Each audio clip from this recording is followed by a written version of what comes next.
queremos, ó Pai, mais uma vez agradecer, ó Pai, a oportunidade que temos nesse dia, que é o dia do Senhor, de louvarmos e bendizermos o Teu nome, de guardá-lo conforme a Tua vontade, Senhor, estando aqui, Senhor, para ouvir a Tua palavra, para louvar e bendizer o Teu nome.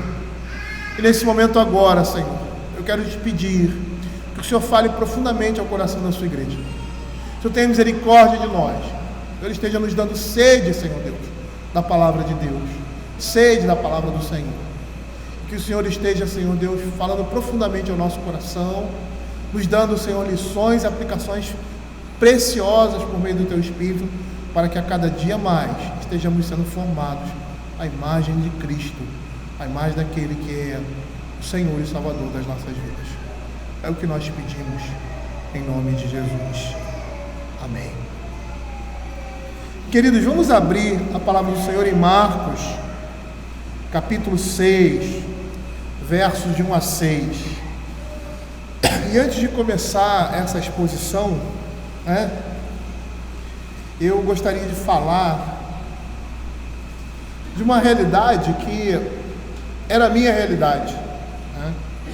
Eu sei que é a realidade de muitos irmãos, e espero que os irmãos estejam orando por mim nesse sentido, para que naquilo que eu trouxer da palavra de Deus, cada dia mais isso seja edificante e impacte a vida dos irmãos. E é interessante porque a nossa perspectiva é pregar toda a Escritura. Então de manhã, geralmente eu prego um texto do Velho Testamento, à noite eu prego um texto do Novo Testamento. Esse período nós saímos um pouco disso, porque a nossa perspectiva era falar sobre um determinado tema que surgiu ali no retiro e que eu achei interessante, apresentar para a igreja. Mas por que eu estou falando isso? Porque há uma expectativa do pastor que a palavra do Senhor esteja sendo trazida com fidelidade.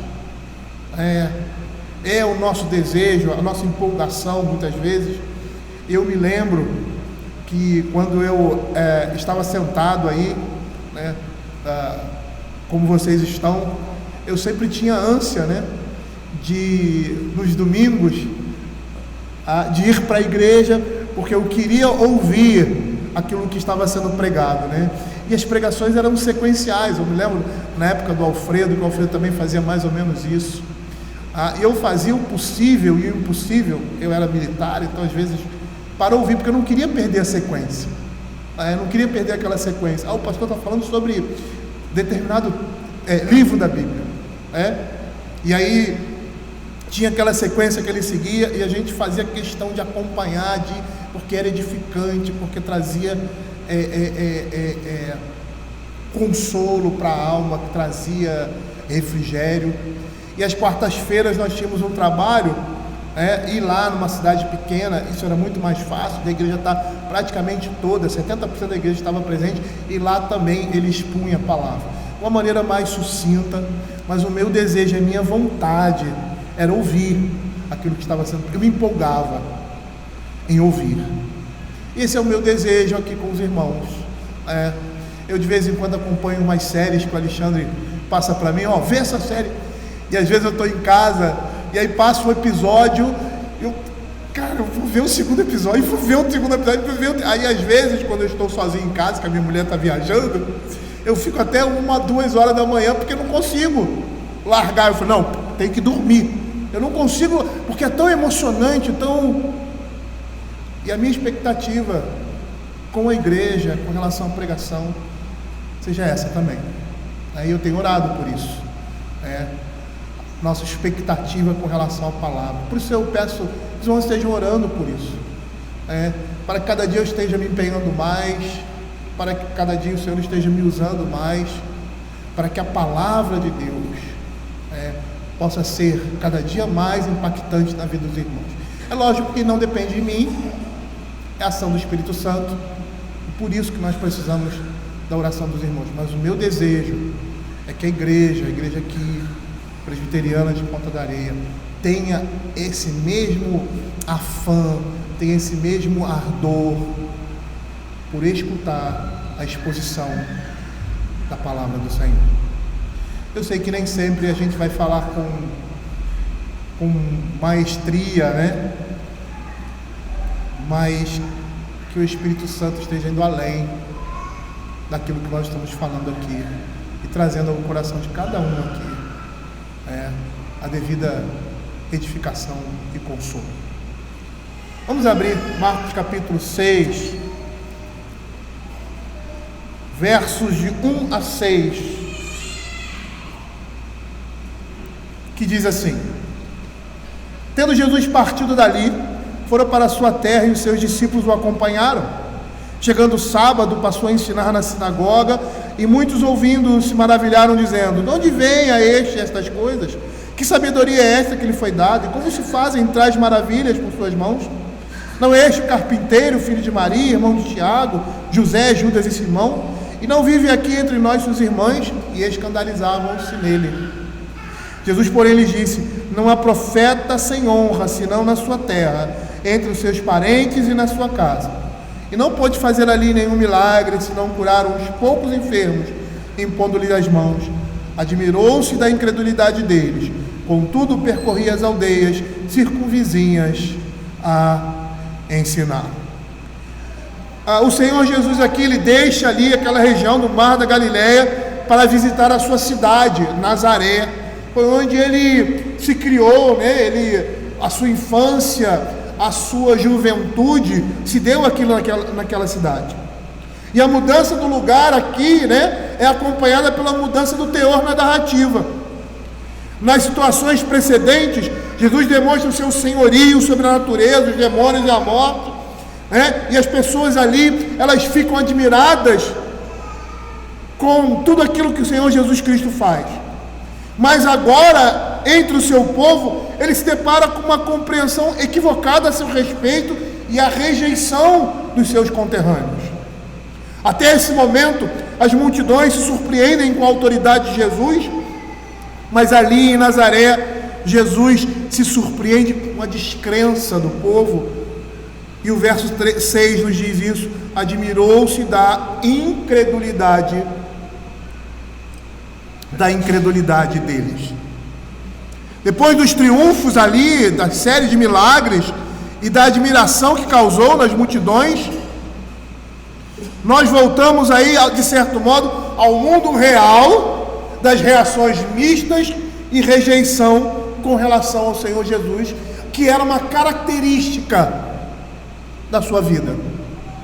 Já havia sido profetizado isso lá em Lucas capítulo 2, verso 34, quando Simeão abençoa aquela criança e diz a Maria, mãe do menino: eis que este menino está destinado tanto para a ruína como para o levantamento de muitos em Israel e para ser alvo de contradição. Nós podemos também observar aqui, dentro dessa perspectiva, o contraste entre a fé da mulher que sofria de hemorragia e a absoluta falta de fé dos habitantes de Nazaré, como ele fala aqui, admirou-se da incredulidade. E é interessante perceber esse arranjo no Evangelho de Marcos, em que a missão dos 12, que vai dos versos 7 ao verso 13, é inserida entre dois relatos de rejeição: a rejeição do Senhor Jesus e a rejeição de João Batista. É como se Marcos estivesse nos dizendo que os que seguem a Cristo provavelmente vão passar pelas mesmas dificuldades dele, mas como a Escritura mesmo diz: tenha bom ânimo, ele venceu o mundo, e os que estão em Cristo vencerão também. Nos primeiros versos diz que o Senhor partiu dali daquela região e vai para a sua cidade. Chegando o sábado, passou a ensinar na sinagoga e muitos ouvindo maravilhavam-se, dizendo: de onde vêm essas coisas? De onde vem a este essas coisas? Que sabedoria é esta que lhe foi dada? E como se fazem tais maravilhas por suas mãos? Perceba aqui que Jesus foi acompanhado dos seus discípulos, e aqui nós temos uma descrição clássica de um rabi judeu itinerante com os seus discípulos, uma coisa que acontecia muito naquele tempo. E nós estamos vendo aqui uma viagem missionária do Senhor Jesus. Nazaré era uma cidade bastante insignificante, um pequeno vilarejo de casas de barro, com uma população em torno de 500 pessoas. E Jesus, de acordo com o seu costume, entra na sinagoga, que é o cerne da comunidade judaica de uma região, para pregar o Evangelho. E quando ele faz isso, aquelas pessoas, o povo se admira, fica chocado com Jesus. E geralmente a conotação dessa admiração é positiva, como foi em Cafarnaum, mas ali no caso foi uma admiração negativa. Marcos capítulo 1, 21 fala dessa admiração ali em Cafarnaum, mas positivamente. Maravilhavam-se da sua doutrina, porque os ensinava como quem tem autoridade, não como os escribas. Marcos capítulo 2, verso 12 também. Então se levantou e no mesmo instante, tomando o leito, retirou-se à vista de todos, a ponto de se admirarem todos e darem glória a Deus, dizendo: jamais vimos coisa como essa. Ou em Marcos capítulo 5, verso 20, então ele foi e começou a proclamar em Decápolis tudo que Jesus lhe fizera, e todos se admiravam. As pessoas se admiravam daquilo que o Senhor Jesus estava fazendo, mas no caso aqui, a admiração deles, o espanto com a sua sabedoria, seria um resultado da sua rejeição a Cristo. Há uma série de perguntas, 6 perguntas consecutivas feitas pelos conterrâneos de Jesus, que os leva a ofender-se ou se escandalizarem no Senhor. E elas são essas: de onde vem a este essas coisas? Que sabedoria é esta que lhe foi dada? Como se fazem tais maravilhas por suas mãos? Não é este o carpinteiro, filho de Maria, irmão de Tiago, Judas e Simão? E não vive aqui entre nós, suas irmãs? E escandalizavam-se nele. Eles não tinham como negar que a sabedoria de Jesus vinha de uma fonte divina. E a expressão usada aqui por Marcos dá essa ideia, deixa implícito que Deus é a causa dessa sabedoria. Mas eles não conseguem aceitar esse fato evidente nos ensinos e milagres de Jesus, e assim, questionando a fonte dessa sabedoria, indagam que ele não fora treinado com essas perguntas, o que está implícito, por um rabino famoso, nem vem de uma linhagem que justifique seu ensino imbuído de autoridade. E era isso que essas perguntas apontavam. Ou seja, a sua sabedoria não poderia ser proveniente da sua casa. Por quê? Porque ele era um homem culto. Como diz lá João capítulo 7, verso 15: e então os judeus se maravilhavam e diziam: como sabe essas letras sem ter estudado? Ou seja, sem ter entrado numa escola rabínica, sem ter cursado determinadas coisas no meio judeu, como Paulo cursou. Da onde vem essas coisas? E aí o povo de Nazaré fica admirado, mas negativamente. E aí, em vez de celebrar ao Senhor Jesus o sucesso do seu sucesso, demonstram um ceticismo e tentam desacreditar o seu ministério.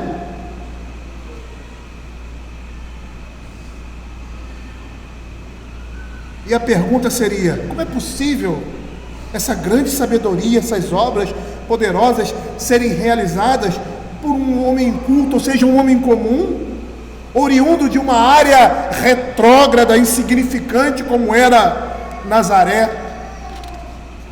Porque era isso que estava na cabeça daquelas pessoas. E isso é muito bem apresentado lá em João capítulo 1, verso 44 a 46, quando Filipe chama os seus amigos para dizer que encontrou o Messias, e diz assim: ora, João 1, 44 a 46, ora, Filipe era de Betsaida, cidade de André e Pedro. Filipe encontrou a Natanael e disse: achamos aquele de quem Moisés escreveu na lei, e a quem se referiram os profetas, Jesus o Nazareno, filho de José. Perguntou-lhe Natanael: de Nazaré pode sair alguma coisa boa? Respondeu Filipe: vem e vê. Era isso que estava na cabeça daquelas pessoas. Marcos, com a sua descrição, dá a entender que a sabedoria que vem de Jesus tem origem em Deus, a verdadeira fonte de tudo o que ele dizia e fazia. E aí percebam, em Cafarnaum as pessoas estavam admiradas, mas ao contrário das multidões, o povo ali de Nazaré, os conterrâneos de Jesus, aqueles que viveram com ele na sua juventude, na sua infância, demonstram rejeição e incredulidade e oposição.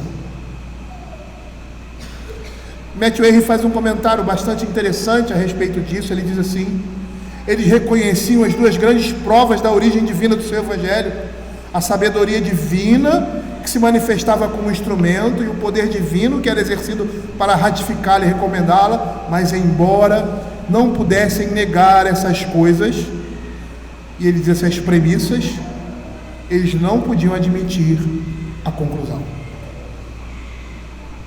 Eles estavam diante de fatos, mas rejeitam esses fatos, tá? E essa rejeição se demonstra aqui no texto bíblico pela fala deles, no uso de pronomes, né? Quando ele diz assim: de onde vem a estas coisas? Que sabedoria é esta que lhe foi dada? E como fazem tais maravilhas por suas mãos? Essas expressões aí demonstram claramente a falta de consideração deles, a rejeição. Por quê? Porque não se referem a Jesus pelo nome, mas usam um tratamento distante que demonstra a desconfiança deles. Ele diz assim: não é este o filho deste carpinteiro? E é interessante porque Jesus tinha uma formação. Ele era um carpinteiro, ele nunca estudou com algum rabino famoso. Os nazarenos tinham crescido com Jesus e o conheciam apenas como um carpinteiro do vilarejo. E provavelmente ele havia aprendido o ofício com seu pai aos 13 anos e passado os próximos 20 anos trabalhando dessa forma. Chamam de filho de Maria, como ele era conhecido, e bem provável que Jesus for identificado dessa forma, porque o seu pai já está morto, mas pode ter aí também uma conotação pejorativa, porque geralmente quando se citava, não citava a mãe, citava o pai. E citam também seus irmãos, irmão de Tiago, José e Judas, suas irmãs. E aí percebam que durante a vida de Jesus, nem seus irmãos acreditavam nele. Lá em João capítulo 7, verso 5, diz assim: pois nem mesmo seus irmãos criam nele. E nós vimos anteriormente aquela passagem nos capítulos anteriores, ali no capítulo 3, se não me engano, de Marcos, os irmãos pensando que o Senhor Jesus tinha enlouquecido e queriam levá-lo para casa. E aqui nós estamos vendo a maneira desdenhosa e a forma como eles estavam desprezando a pessoa de Cristo. Só para abrir um parênteses aqui, né? Os católicos dizem que esses não eram irmãos do Senhor Jesus, né? Eram filhos de um casamento de José, né, anterior, ou eram primos, mas a forma como o verso 3 nos mostra, a maneira como é descrito, deixa muito claro que Jesus era o filho mais velho dos 5 irmãos e que pelo menos tinha 2 irmãs, sendo todos eles filhos naturais de João, de José e Maria. Os termos que são usados aqui favorecem essa conclusão mais natural, que todos eram filhos de José e Maria. Mas voltando aqui para o texto, a ênfase aqui está no fato de que Jesus não passava de um rapaz nazareno, que tanto quanto sabiam, nunca tinham dado sinais daquilo que ele viria a ser. E para os conterrâneos de Jesus, ele era um homem comum, de uma família comum, de uma cidadezinha insignificante. Em outras palavras, ele era um ninguém. Por isso eles se ofendem e não reconhecem sua verdadeira identidade. Veja o que o profeta falou lá em Isaías 53. Abra aí Isaías 53. Veja o que ele vai dizer a respeito do Senhor Jesus. E a forma como o Senhor se encarna, as suas condições, o seu nascimento, a sua família, a vida que ele leva, tudo apontava para nós. Como consequência do pecado, o Senhor passa por tudo o que o homem poderia passar em sua situação mais desvantajosa. Ele diz assim, verso 3, era desprezado e o mais rejeitado entre os homens, homens de dores e que sabe o que é padecer, e como um de quem os homens escondem o rosto, era desprezado e dele não fizemos caso. Mas certamente ele tomou sobre si as nossas enfermidades e as nossas dores levou sobre si, e nós o reputávamos por aflito de Deus, ferido de Deus e oprimido. Veja aqui, homens que escondem, de quem os homens escondem o rosto, era desprezado, deles não fizemos caso, ou seja, não consideramos, desprezamos, é isso que a Escritura vai dizer.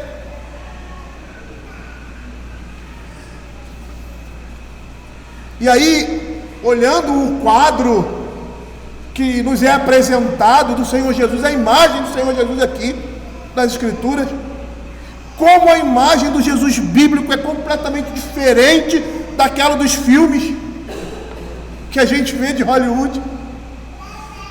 Ele contava com o desprezo das pessoas, porque não acreditavam que ele era o Filho de Deus, e por isso se escandalizavam nele. Olha que interessante aqui, essa palavra no original tem o sentido de pedra de tropeço.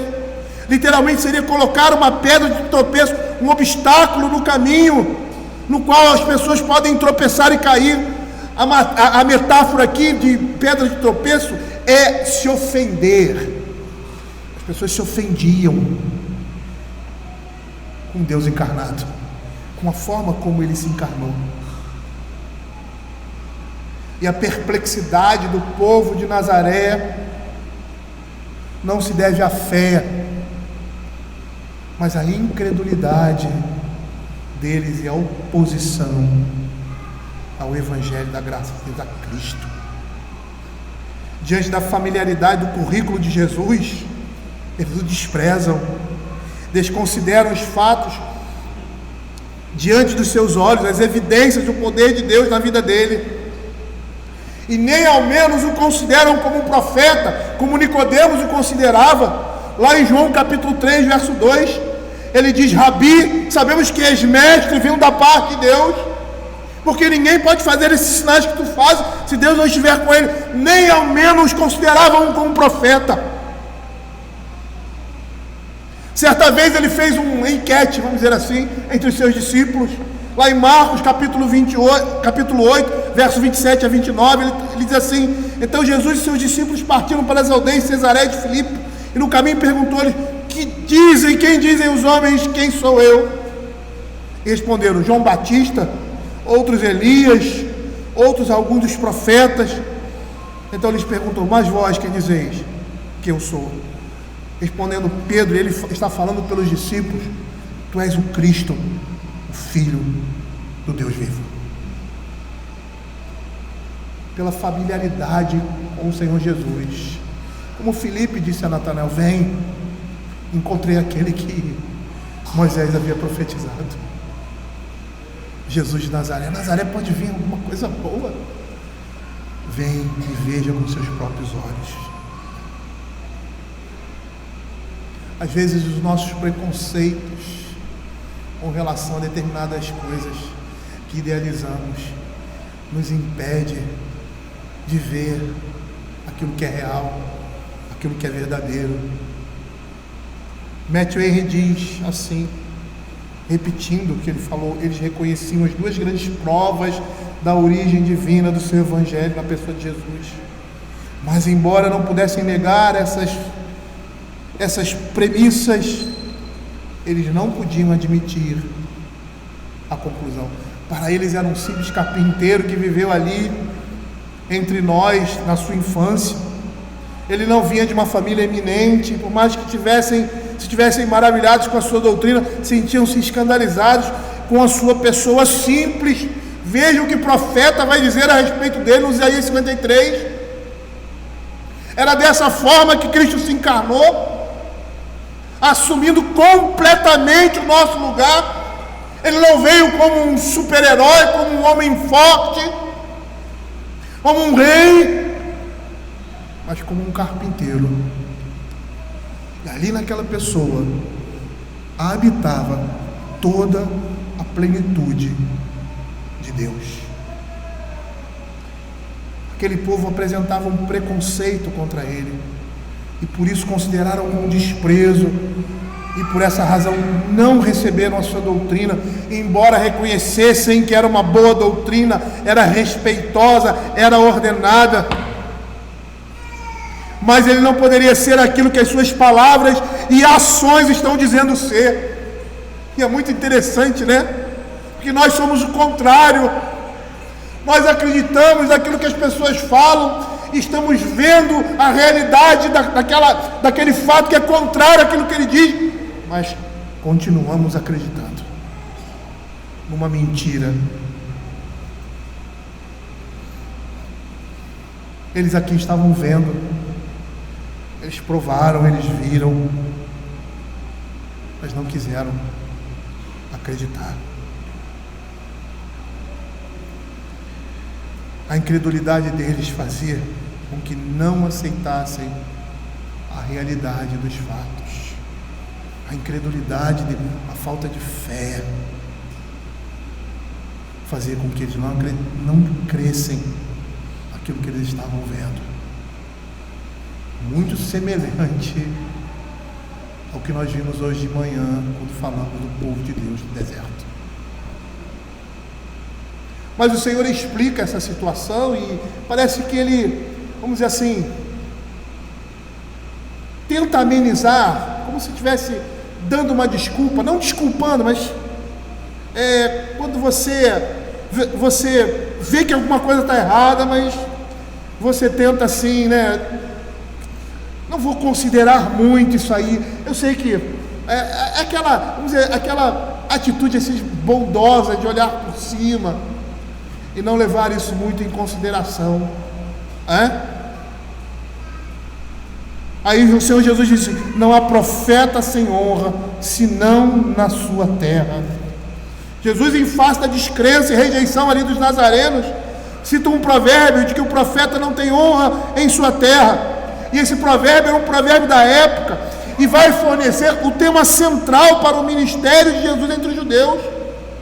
Ele era aquele que era maior que Moisés e Elias, os dois grandes profetas do povo judeu, mas os seus contemporâneos, ou seja, a maioria dos seus compatriotas judeus e até mesmo seus próprios familiares, não criam nele.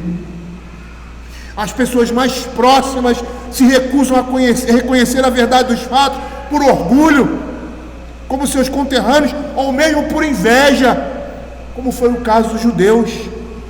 E Pilatos reconhece isso, o pouco tempo que ele teve ali diante daquela situação, provavelmente Pilatos deve ter ouvido falar de Jesus, conhecia as lideranças ali do povo judeu, as lideranças religiosas, e diante daquela situação ele percebeu claramente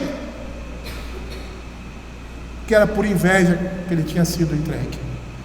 Mateus 27, 17 e 18 diz assim: estando, pois, o povo reunido, perguntou-lhes Pilatos: a quem quereis que eu vos solte, Barrabás ou a Jesus chamado Cristo? Porque sabia que por inveja o tinham entregado.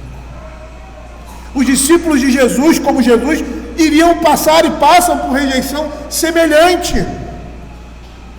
E o Senhor Jesus havia dito isso lá em Mateus capítulo 10, versos 21 e 22, até mesmo aqui nas instruções que ele dá no verso 7 a 11, dizendo que se não ouvissem o que eles dissessem, que eles batessem os seus pés no chão, tirando a terra do pé, como um sinal de juízo. Ele diz assim: um irmão entregará à morte outro irmão, e o pai ao filho. Filhos haverá que se levantarão contra os progenitores e os matarão. Sereis odiados de todos por causa do meu nome. Aquele, porém, que perseverar até o fim, esse será salvo. Perceba que Jesus é rejeitado por praticar as justiças e as obras de Deus, e seus discípulos também passam por essa mesma situação.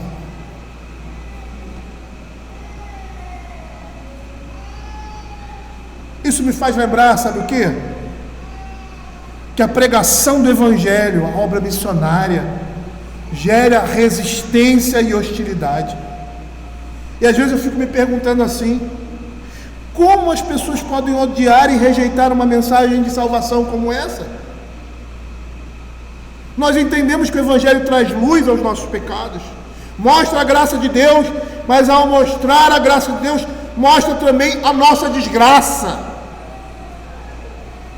Quando a graça de Deus é demonstrada, a nossa desgraça vem à tona. E nós vemos aqui na Escritura como Jesus e os outros autores do Evangelho nos lembram como o trabalho missionário não é tarefa difícil. O trabalho de pregar o Evangelho, quando a gente fala de trabalho missionário, não é sair daqui e pregar em outro lugar, não. É a pregação extensiva da palavra de Deus, seja aqui, seja no meio dos meus familiares, seja saindo de um lugar, indo para outro. Não é tarefa fácil. E será inevitável que os seguidores de Jesus, ou seja, aqueles que fazem isso, se deparem com as maiores dificuldades que também Cristo teve. O Senhor Jesus disse isso: se ele é maltratado, seus servos também serão. Quando ele diz assim, em Mateus ainda, capítulo 10, verso 24, o discípulo não está acima do seu mestre, nem o servo acima do seu senhor. Basta o discípulo ser como seu mestre e ao servo como seu senhor. Se chamam um Beelzebu ao dono da casa, quanto mais aos seus domésticos. Lá em Mateus capítulo 10, abram aí, capítulo 10, de 16 a 42, eu queria fazer dar uma visão geral disso. Ele fala sobre essa posição que devemos esperar. Perceba que o verso 16 fala da realidade do conflito. Eis que vos envio como ovelhas para o meio de lobos. Sede, portanto, prudentes como as serpentes e simples como as pombas. Seguido disso vem a promessa da presença do Espírito Santo em meio à perseguição. Acautelai-vos dos homens, porque vos entregarão aos tribunais e vos açoitarão. E quando vos entregarem, não cuideis em como que haveis de falar, porque naquela hora vos será concedido o que haveis de dizer. Um irmão entregará à morte outro irmão, e o pai ao filho. Filhos haverá que se levantarão contra os progenitores e os matarão. Perceba aí o conflito, do envio do povo de Deus ao pregar o Evangelho, a viver nesse mundo, seguido da promessa, da presença do Espírito Santo, em meio à perseguição, que vai levar essa promessa do Espírito Santo em meio à perseguição, à ausência de qualquer necessidade de amedrontamento, que nós vemos lá no verso 26, mais precisamente, quando diz assim: portanto não os temeis, pois nada é encoberto que não venha a ser revelado, nem oculto que não venha a ser conhecido. E aí ele vai mais adiante, quando diz lá no verso 30 a 31, e quanto a vós outros, até o cabelo de todas as cabeças, até os cabelos todos a cabeça estão contados, não temais, pois, bem mais valeis vós do que muitos pardais, culminando na necessidade de confissão destemida e de avaliação do preço a ser pago em meio a essa oposição, em meio a esse chamado. Verso 32 e 33, portanto, todo aquele que me confessar diante dos homens, também eu o confessarei diante de meu Pai que está nos céus, mas aquele que me negar diante dos homens, também eu negarei diante de meu Pai que está nos céus. Percebam uma coisa aqui muito importante: o motivo dessa rejeição pelo mundo é declarado explicitamente em João capítulo 3, verso 19 e 20. O julgamento é este, que a luz veio ao mundo e os homens amaram mais as trevas do que a luz, porque as suas obras eram más. Pois todo aquele que pratica o mal aborrece a luz e não se chega para a luz, a fim de não serem arguídas as suas obras. Esse é o grande motivo da rejeição do Senhor Jesus, da perseguição com respeito ao Evangelho. O Evangelho é desprezível aos olhos dos homens, porque vai contra tudo que eles pensam e tudo que o homem natural imagina daquilo que é honrado, daquilo que é justo, daquilo que é reto. E sabe qual é a consequência disso? A consequência dessa rejeição, dessa incredulidade, desse preconceito com o Evangelho da graça de Deus? Está aqui no verso 5: não pôde fazer ali nenhum milagre, senão curar poucos enfermos, impondo-lhe as mãos. A questão crucial aqui é a incredulidade dos nazarenos. Não significa que Jesus tinha perdido o seu poder, pois ele cura várias pessoas que não criam nele, E não é porque essas pessoas criam nele ou não, que ele poderia curá-los ou não. Muitos que o Senhor alcançou com seu poder e sua graça curativa, não tinham a fé salvadora, como no caso dos 10 leprosos, como nós vimos aqui. O Senhor Jesus está passando ali de caminho para Jerusalém, pelo meio da Samaria e Galiléia, e ele entra ali, e nesses finais de cidade, nesses lugares onde você iniciava ou terminava a cidade, existiam lugares onde pessoas ficavam ali afastadas, geralmente leprosos, para não terem contato com a população sadia. E aqueles homens viram Jesus e começaram a gritar, clamar: mestre, compadece-te de nós, compadece-te de nós. E o Senhor se volta para eles e diz assim: vai ao sacerdote e faz a oferta de sua purificação. E ao saírem dali e irem para o sacerdote, eles são curados. E aquilo foi tão impactante na vida deles, de alguns, ou seja, de um, que ele voltou. Ele volta para dar glória a Deus. E sabe por que ele volta para dar glória a Deus? Porque diferente daqueles 9, a fé dele era uma fé salvadora. Ele não cria somente que Jesus poderia curá-lo, ele cria na salvação que vem da pessoa de Cristo. Às vezes nós lemos o relato bíblico e às vezes nós ficamos meio perdidos porque não entendemos o contexto e perdemos de vista aquilo que é tão interessante no texto, como por exemplo no cego de nascença, que ficou sabendo que o Senhor Jesus ia passar ali, ele diz: Jesus, filho de Davi. Ele nem conhecia Jesus, ele não sabia quem era a pessoa de Jesus, como eu conheço o Alexandre, como o fulano conhece Cicrano aqui, como o irmão. Ele não sabia, ele ouviu falar de Jesus, e como Filipe disse: é esse que Moisés disse que viria. E ele diz: Jesus, filho de Davi, porque ele sabia que o Messias viria por meio da descendência de Davi. E aí o Senhor se volta para ele e diz que o cura, ele fica curado e diz: vai, a tua fé te salvou. A fé dele ia muito mais além na crença que Cristo poderia curá-lo. Ele cria que ele era o Salvador do mundo.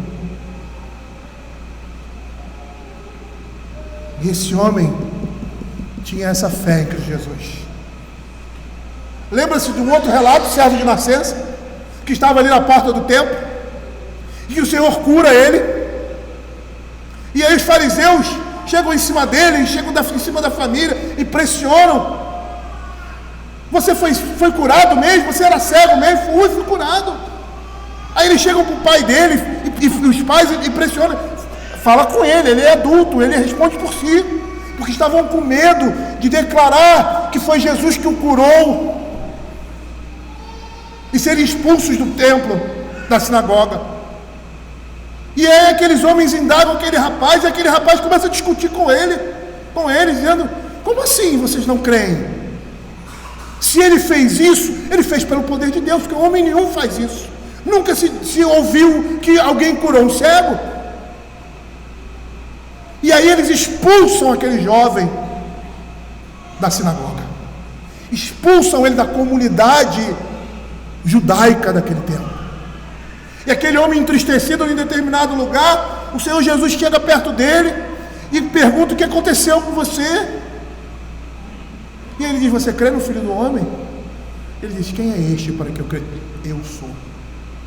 Ele se ajoelha naquele momento e adora a Jesus.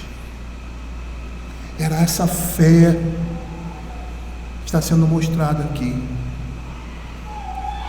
Era essa falta de fé que os nazarenos não tinham. E por causa disso, o Senhor deixa de fazer benécias, deixa de abençoá-los, deixa ali de trazer a sua graça e o seu alívio, o seu consolo na vida daquelas pessoas, como a profecia mesmo diz: os cegos veem, os coxos andam, e o evangelho é pregado aos pobres, ele deixa de abençoar aquelas pessoas, porque por causa da incredulidade deles. E o que nós estamos vendo aqui é o juízo de Deus. Eles rejeitam a Jesus e, portanto, Deus os rejeita. Grant Osborne, comentando esse fato, essa narrativa, ele afirma que Deus não opera onde não é desejado. E aqui ele transmite o mesmo princípio que vemos quando Jesus diz aos seus discípulos que sacudam a poeira dos pés quando as pessoas recusarem atender o Evangelho, o verso 11 aqui do capítulo 6. Mas sabe o que é interessante, que às vezes a gente não percebe aqui? É o comentário que tanto William Hendricks como Matthew Henry fazem a respeito disso. E eles dizem assim: ao contrário do que acontecia com Jesus em outras localidades, em que as multidões se aglomeravam ao redor do mestre para serem curados, nós não estamos vendo isso aqui. Nem trouxeram seus doentes em grande número, nós não estamos vendo isso aqui. E assim esses muitos mais rebeldes não foram curados. No entanto, ele impôs as suas mãos sobre alguns enfermos. Se você olhar o relato e as narrativas anteriores, o Senhor pregava nas sinagogas, mas ele pregava fora da sinagoga, porque multidões se chegavam a ele, procuravam na sua casa, ou seja, onde ele estava, na casa de Pedro, que ele não tinha condições nem de comer, porque as pessoas queriam ser curadas, queriam ouvir aquilo que ele estava falando. E percebam que Marcos vai mostrar que a multidão, ou seja, você tem ali os seguidores de Cristo, os discípulos, e você tem a multidão. A multidão não seguia Jesus pelos mesmos motivos dos discípulos. Nós não vemos isso aqui. Veja o que Matthew Henry fala. Mas ele não pôde fazer ali obras maravilhosas, pelo menos não tantas quanto em outros lugares, por causa da descrença que prevalecia entre as pessoas, em razão dos preconceitos que os seus líderes instavam no povo contra Jesus, e uma expressão estranha, como se a descrença atasse as mãos da própria onipotência. Ele teria feito ali tantos milagres quanto tinha feito em outros lugares, mas não pôde fazê-los, porque as pessoas não procuravam, nem pediam os seus favores.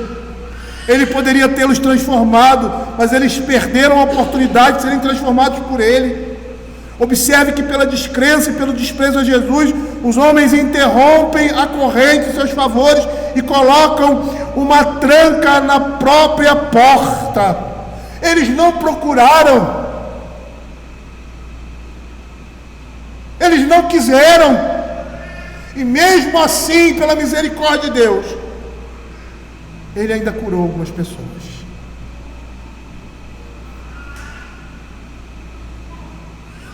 Lembra do que Oséias diz? Falando da rejeição do povo de Israel, que ele se volta para um povo que não conhecia e que não o procurava porque não o conheciam, porque Israel tinha rejeitado o Deus da sua salvação. Aqui nós estamos vendo o Senhor rejeitando essas pessoas, porque elas não procuraram por Ele, apesar de terem ouvido a respeito dEle, apesar de terem presenciado muitas coisas. Muitos ali, Nazaré era um lugar, uma região da Galileia, e o ministério do Senhor Jesus praticamente foi todo ali. Então as conversas, as falas, tudo que estava acontecendo na pessoa de Cristo e aquilo que ele estava fazendo, estava correndo por ali, e Nazaré tinha conhecimento de tudo que estava acontecendo e das coisas portentosas que Cristo estava fazendo, mas mesmo assim desprezam e não o procuram, não vão atrás dele. Por isso que a Escritura diz assim: buscai ao Senhor enquanto se pode achar, invocai enquanto está perto. O livro de Provérbios, quando fala que a sabedoria clama pelas ruas, está gritando pelas ruas, e as pessoas estão ouvindo e desprezando o Evangelho,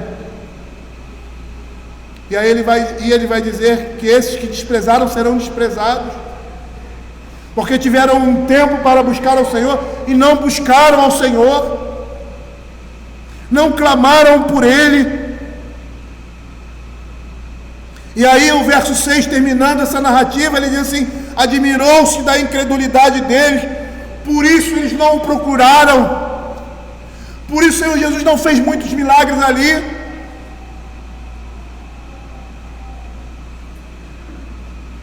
E perceba que nem em Gadara acontecera isso.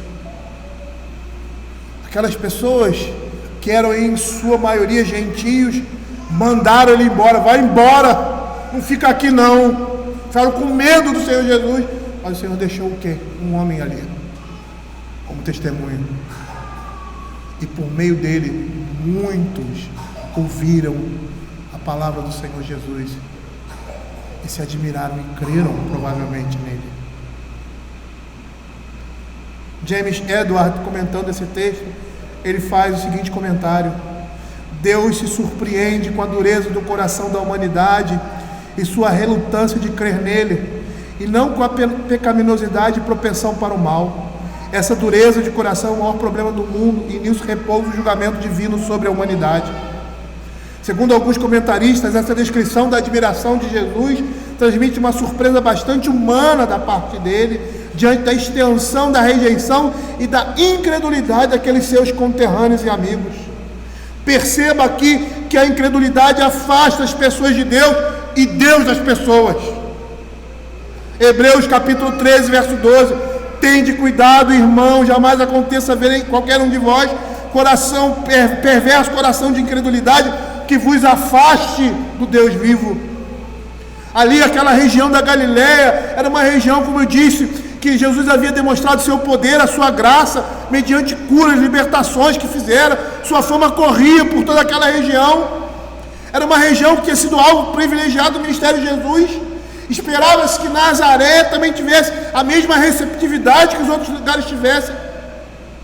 Mas o povo de Nazaré, quando olha aquele homem, só vê um carpinteiro, vê o filho de uma mulher, um homem entre outros irmãos que cresceu ali no vilarejo, e volta para uma visita. Eles não conseguiram ver mais nada além disso. E aí esse mesmo autor disse assim, comenta assim: se ao menos Jesus fosse menos comum e mais único, então ele creria. E aí ele chega à seguinte conclusão: a humanidade quer algo distinto daquilo que Deus dá. Em outro texto da Escritura, que veio à minha mente agora, eu não sei se é o apóstolo Paulo falando isso, acho que é Paulo que fala isso, dizendo que se ele viesse explorando as pessoas, estou parafraseando, se viesse com pompa, todo mundo iria recebê-lo. Mas como vem em simplicidade, como vem em humildade, as pessoas desprezam. A humanidade quer algo distinto daquilo que Deus dá. E o maior obstáculo à fé é a relutância do coração humano para aceitar o Deus que se digna a se apresentar a nós em apenas um carpinteiro, o filho de José e Maria, que eram pessoas comuns e simples, como a maioria deles. Eu gostaria de finalizar, querido, essa exposição, chamando a atenção dos irmãos para duas realidades que estão presentes aqui. A primeira, a rejeição do Evangelho descrita aqui na rejeição de Cristo em sua comunidade. Quando estamos vivendo conforme o propósito de Deus, quando somos luz para o mundo em palavras e ações, o mal escondido nas trevas ao nosso redor, ele é iluminado. As pessoas ao redor se sentem incomodadas e podem reagir de duas formas: ou assumem a sua responsabilidade por suas más ações, ou afastam a luz, ou seja, rejeitam você.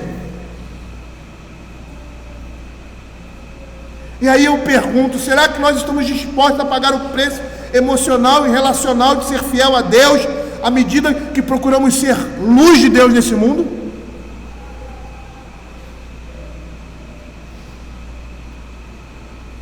A segunda coisa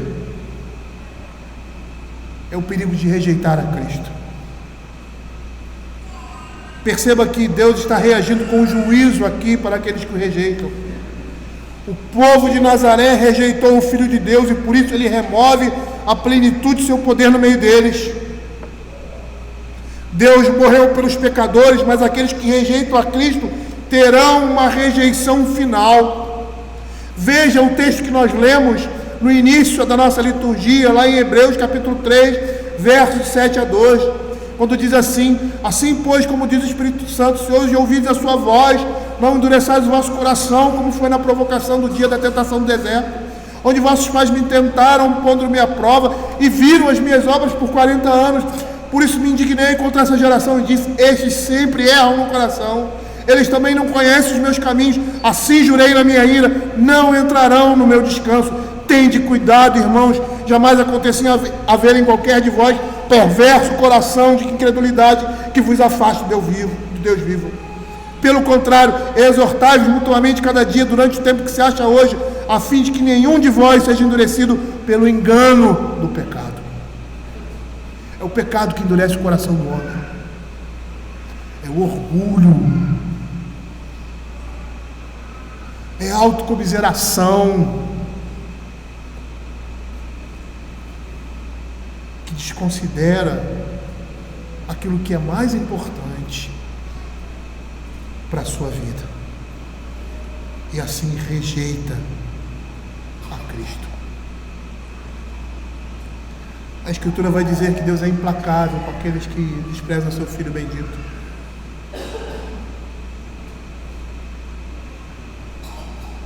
Em Mateus capítulo 12, verso 38 a 42, vemos um texto semelhante, quando ele diz assim: então alguns escribas e fariseus replicaram: mestre, queremos ver de tua parte algum sinal. Ele, porém, respondeu: uma geração má e adúltera pede um sinal, mas nenhum sinal lhe será dado, senão do profeta Jonas. Porque assim como esteve Jonas 3 dias e 3 noites no ventre do grande peixe, assim o Filho do Homem estará 3 dias e 3 noites no coração da terra. Lá em Mateus capítulo 16, verso de 1 a 4, ele diz assim: ninivitas se levantarão no juízo com essa geração e a condenarão, porque se arrependeram com a pregação de Jonas. E ele está aqui: quem é maior do que Jonas? A rainha do sul se levantará no juízo com essa geração e a condenará, porque veio dos confins da terra para ouvir a sabedoria de Salomão. E eis aqui está quem é maior que Salomão. Mateus capítulo 16, verso 1 a 4, eram os versos 41 e 42 do verso Mateus 12. Mateus 16, de 1 a 4 diz assim: aproximando os fariseus e saduceus, tentando, pediram-lhes que mostrassem um sinal vindo do céu. Tentando. Ele, porém, lhe respondeu: chegada a tarde, dizeis haver bom tempo, porque o céu está avermelhado, e pela manhã, hoje, haverá tempestade, porque o céu está de um vermelho sombrio. Sabeis, na verdade, discernir o aspecto do céu e não podeis discernir os sinais do tempo? Uma geração má e adúltera pede sinal, nenhum sinal lhe será dado, senão de Jonas. E deixando-os, retirou-se. Esses dois textos que foram mostrados aqui, eles falam da mesma realidade. Jesus está dizendo para aquela geração que tudo que foi revelado é suficiente para que o homem creia. E se ele não crer, já está condenado. Aquela geração estava tentando Jesus,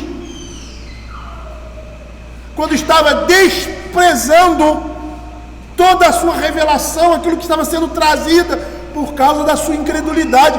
Eles não precisavam de mais nada para crer. É por isso que o profeta Isaías diz que esse é o tempo da visitação. Se buscai ao Senhor enquanto se pode achar, invocai enquanto está perto. Deixe o perverso seu caminho, o iníquo seus pensamentos. Converta-se ao Senhor, que se compadecerá dele, e volte-se para o nosso Deus, porque é rico em perdoar. Muitas vezes nós não temos recebido de Deus porque não temos buscado dele. Às vezes nos sentimos enfraquecidos porque temos abandonado uma devoção pessoal. E aí culpamos a igreja, culpamos os irmãos, culpamos o pastor, culpamos todos que estão ao nosso redor, menos nós.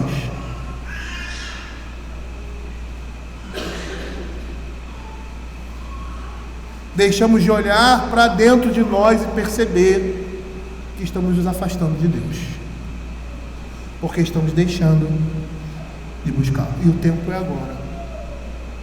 O tempo é agora. Por isso ele diz: buscai o Senhor enquanto se pode achar, invocai-o enquanto está perto, porque Ele vai ouvir, Ele vai ao seu encontro, Ele vai suprir a sua necessidade, Ele vai te dar conforto no momento desejado, no momento apropriado. Sabe que Deus está com você. É isso que a Escritura vai dizer. Você pode não senti-lo muitas vezes nesses momentos de dificuldade, mas Ele está presente. Creia e busque nele o refúgio. Muitas vezes nós nos sentimos sozinhos. O ministro não é diferente disso. Eu acho que o ministro ele sofre mais isso do que toda a igreja. E às vezes nós nos sentimos sozinhos e parece que não temos ninguém, enquanto Deus está presente na nossa vida. Não conseguimos ver Deus ali naquele momento, mas creia, Ele está ali. Entenda que Ele está ali e busque a Ele nesse momento, sabendo que Ele está presente na sua vida. Mas aqueles que desprezam a Deus, rejeitam a Deus, a consequência natural dos que desprezam a Deus é serem desprezados também. Mas ele não é como o homem, né? Como você, que quando recebe o desprezo do irmão, na mesma hora você dá: ah, ele não está olhando para mim, não vou olhar para ele não. Ah, ele não falou comigo, não vou falar com ele não, né? E aí você cria dentro da sua mente, sei lá o que, né? Que a pessoa não gosta, que a pessoa não viu, sei lá. A Escritura diz que 40 anos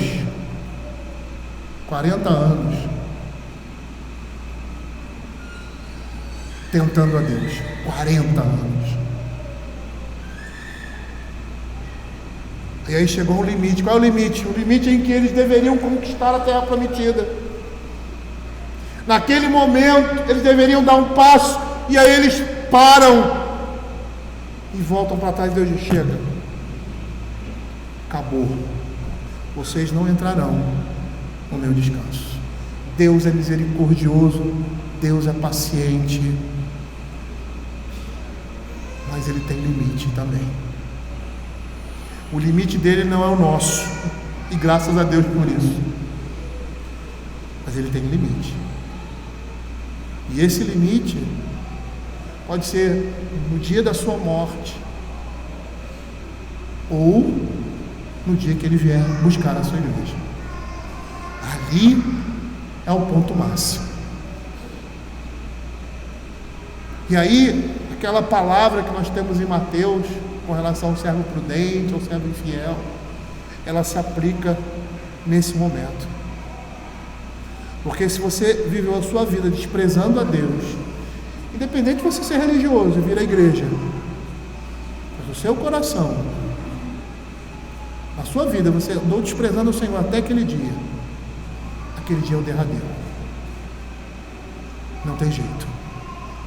Não adianta voltar atrás naquele momento, porque aquele momento é o momento final. Por isso ele diz: buscai o Senhor enquanto se pode achar, invocai enquanto está perto.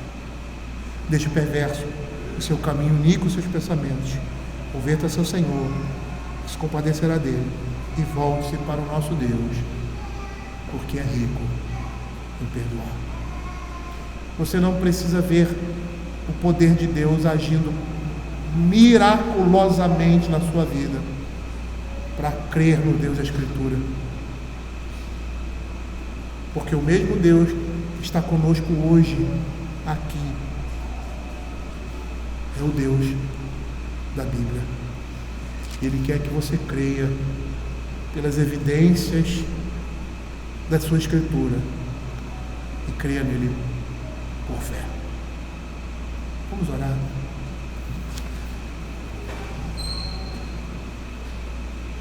Senhor Deus Pai, tem misericórdia de nós, ó Senhor Deus. Queremos te pedir que o Senhor esteja, Pai, suprindo as nossas necessidades e que possamos estar constantemente buscando ao Senhor. O livro de Salmos é um livro de lamento, de súplica de alguém que foi perseguido, que foi oprimido. A imagem ali de um servo sofredor apontando para Cristo, nós vemos na pessoa de Davi.